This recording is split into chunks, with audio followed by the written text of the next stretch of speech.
Hello everyone, welcome back to my YouTube channel. आज का जो हमारा टॉपिक है वो है modern cell theory and cell principle, cell shape, cell number and cell size.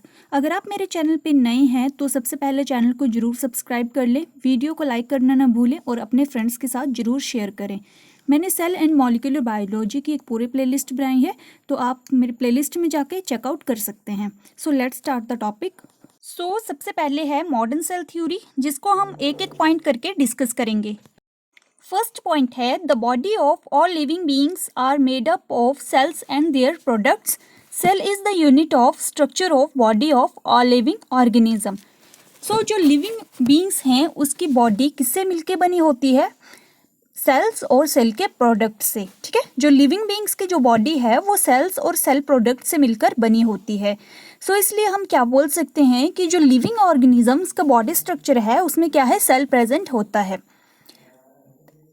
Cell is made up of small mass of protoplasm having nucleus, number of organelles and covering membrane. जो cell है वो किससे मिलकर बना होता है?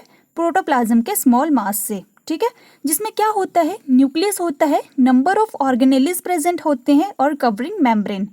Right, cell किससे मिलकर बना होता है? प्रोटोप्लाज्म के स्मॉल मासेस से मिलकर बना होता है, जिसमें न्यूक्लियस प्रेजेंट होता है, नंबर ऑफ ऑर्गेनेल्स प्रेजेंट होते हैं और covering membrane.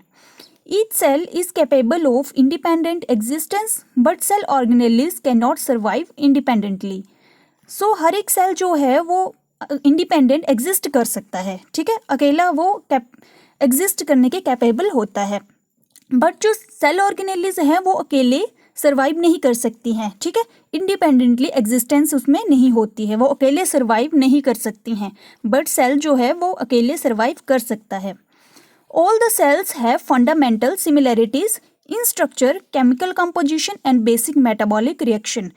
Life exists only in cell because all the activities of life performed by the cell.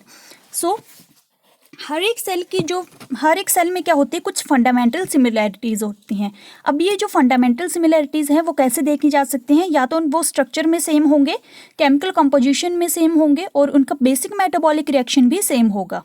ठीक है, तो ये थी सेल्स में फंडामेंटल सिमिलैरिटीज कि या तो वो स्ट्रक्चर में सेम होंगे, उनका केमिकल कंपोजिशन सेम होगा और बेसिक मेटाबॉलिक रिएक्शंस जो होंगे वो भी सेम होंगे।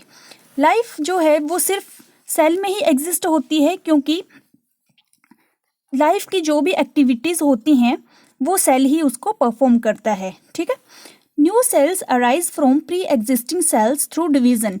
अब डिवीजन से क्या होगा? जो ओल्ड सेल होंगे, प्री एग्जिस्टिंग सेल्स होंगे, उससे जब उनकी डिवीजन होगी तो एक नया सेल बनेगा। ठीक है, जो प्री एग्जिस्टिंग सेल्स होंगे जब उनमें डिवीजन होगी तो एक नया सेल बनेगा। Each cell containing whole complement genetic information not for its cell but for whole of the organism. Each cell has capability to form whole organism through division totipotency. Cell में क्या होता है? Cell में whole compliments होते हैं और genetic information होते हैं। तो अब ये जो होल कॉम्प्लीमेंट्स और जेनेटिक इन्फॉर्मेशन होगी वो सिर्फ सेल के लिए ही नहीं होगी, लेकिन ये पूरे ऑर्गेनिज्म के लिए होगी। ठीक है, जो सेल के पास कॉम्प्लीमेंट्स और जेनेटिक इन्फॉर्मेशन होगी वो सिर्फ सेल के लिए ही नहीं होगी, ये जो होगी ये पूरे ऑर्गेनिज्म के काम आएगी। Each cell has capability to form whole organism through division. अब सेल में क्या होगी? टॉटिपोटेंसी होगी, तो इससे भी एक नया ऑर्गेनिज्म बनेगा। Genetic information is stored and expressed in the cell. अब सेल में क्या होगा? जेनेटिक इंफॉर्मेशन होगी। अब सेल क्या करेगा? इस जेनेटिक इंफॉर्मेशन को एक जनरेशन से दूसरी जनरेशन में ट्रांसफर करेगा।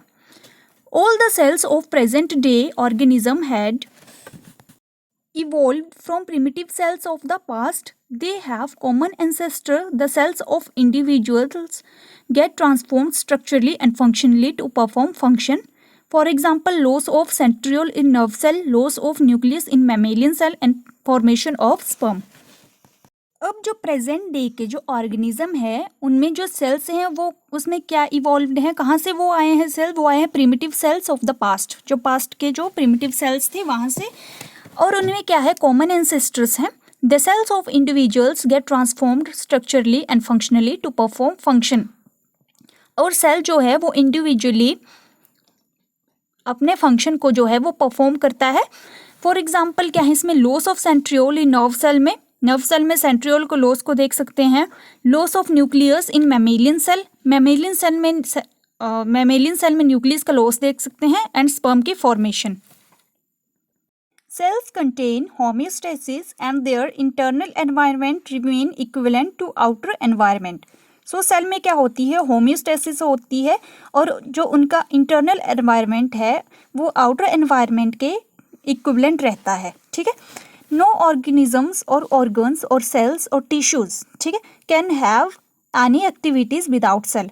अब कोई भी ऑर्गेनिज्म होगा, ऑर्गन होगा, सेल्स होगा या टिश्यू होगा, वो सेल के बिना कोई भी एक्टिविटीज नहीं कर पाएगा।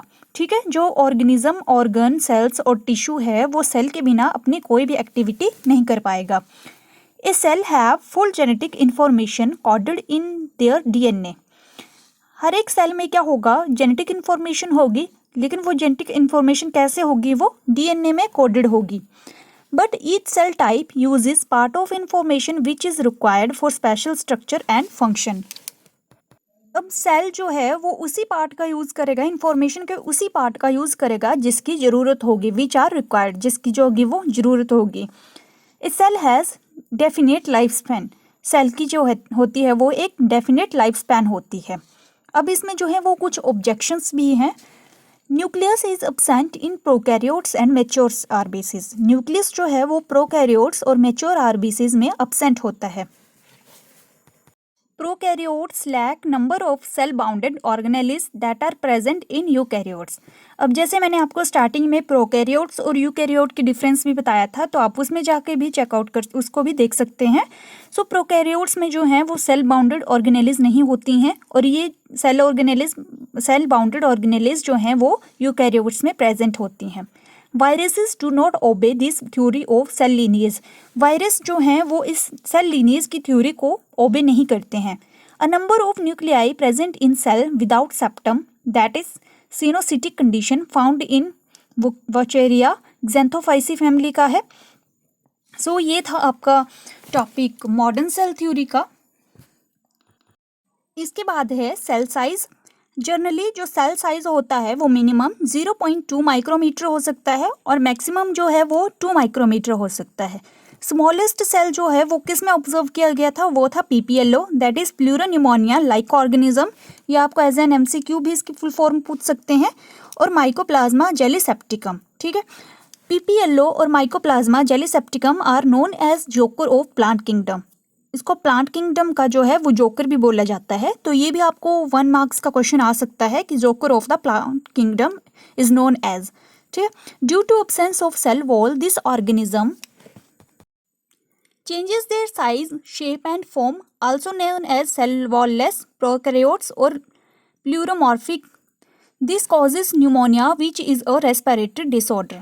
अब देखिए क्या होता है कि सेल वॉल जब इसमें प्रेजेंट नहीं होती है तो क्या करता है ये माइक्रोप्लाज्मा अपना साइज, शेप और फॉर्म जो है वो चेंज कर देता है। ठीक है। तो इसलिए हम इसको क्या बोलते हैं, सेल वॉल-लेस प्रोकैरियोट्स भी बोल सकते हैं इसको हम।